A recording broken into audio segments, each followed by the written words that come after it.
অধিকারের জন্য একটা কথা মাথায় রাখবেন, আমরা কিন্তু শান্তিপূর্ণ আন্দোলন করবো। এই সুযোগে যাতে আমাদের আন্দোলনকে নস্বাত করতে না পারে তারা কোথাও কিন্তু প্রাণ দিবেন না।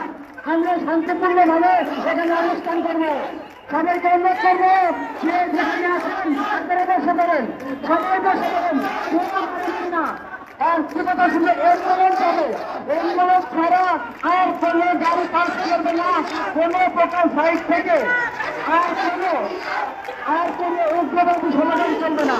আমরা বাংলাদেশে, আমরা বাংলাদেশের সনাতনে আমাদের ধর্ম একটাই, আমরা হিন্দু মুক্ত বাংলাদেশ চাই। এছাড়া কোনো কথা নাই। আরেকটা কথা, যতক্ষণ পর্যন্ত আমাদের নির্যাতন সম্পর্কে সবাই জানাবেন, ধন্যবাদ সবাইকে।